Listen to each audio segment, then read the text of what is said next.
In the previous video, we saw how LLMs works. So in this current video, we are going to zoom into a couple of aspects of LLMs. How to customize LLMs, that is a large language model.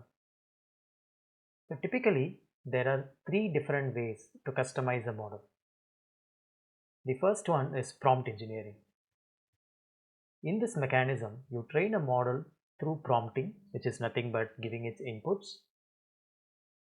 So it can be categorized as 0, 1 or few shots. This number represents how many inputs or how many prompts you give to an LLM model while training it. As you can see, this mechanism is faster to implement because all you need is out of the box LLM to which you give prompts, evaluate the outputs that come out, and then you customize with few more prompts until you get the desired result. It is efficient for simple use cases like Q&A, customer service, bots, etc. And you can also use this mechanism to enhance for specific skills that you need in the LLM. The second one is called fine-tuning. So this is a white box approach where you adjust certain parameters, which are nothing but the inner variables or mechanisms on how an LLM works to make it respond better to your needs.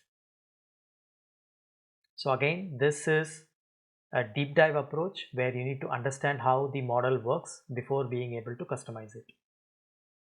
It is relatively faster to implement if you or your team has the right skill sets to customize or fine-tune the model. It has significant performance gains because you are able to modify or adapt the inner workings to your advantage. It also requires vast data points, which might be hindering you in some cases. The third mechanism is called RAG, Retrieval Augmented Generation. In this mechanism, you take a foundation LLM, which is your base LLM, and you augment the output using the external knowledge resources, which could be resources that are specific to your organization like product manuals, FAQs, wiki pages, and so on.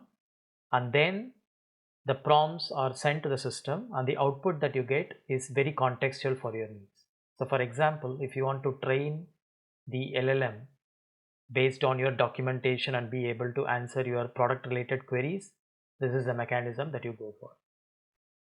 The main advantage is it can scale for new input resources without much effort. Doing a double click on each of these boxes, prompt engineering, as I explained to you earlier, this is the process of iterating a generative AI prompt to improve its accuracy. Typically, this is a workflow that is called a prompt development lifecycle. So you start by developing the test cases. Once you have the test cases, you engineer the preliminary prompts that will be sent to LLM. Then you go in a loop. So you test these prompts against the cases, you evaluate the output, and then you refine the prompt until you get the desired result. So the polished prompt, which is the prompt that gives you the best results, typically you version control them and you continuously improve them as you address new use cases. Retrieval augmented generation. This integrates LLM with external knowledge sources. By external here, we mean external to the LLM itself. These knowledge sources can definitely come from systems that you have in your organization. This is typically how RAG works. So you start with a question and then you go to the system. In a typical generic LLM, it takes your question and then it gives you the answer from what it has learned. But in a RAG system, as an additional step happens before.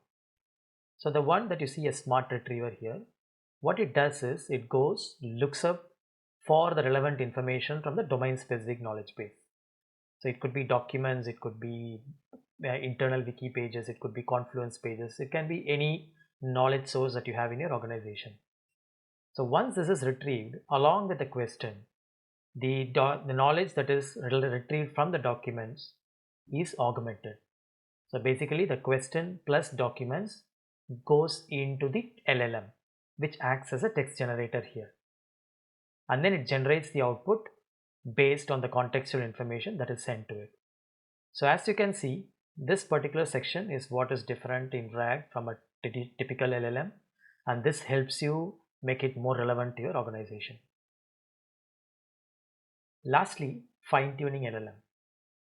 So as I explained earlier, this is the process of tweaking the inner workings of a GenAI model. So this helps you to tailor and customize the output that the model generates. We won't be going into much details of the fine-tuning mechanism as it is too advanced for this course, but hope this gives you an idea of 3 different ways in which you can customize an LLM for your needs. In the next video, we will talk about different ways to evaluate model and test the outcome that comes out of the LLM. See you soon in the next video. Thank you.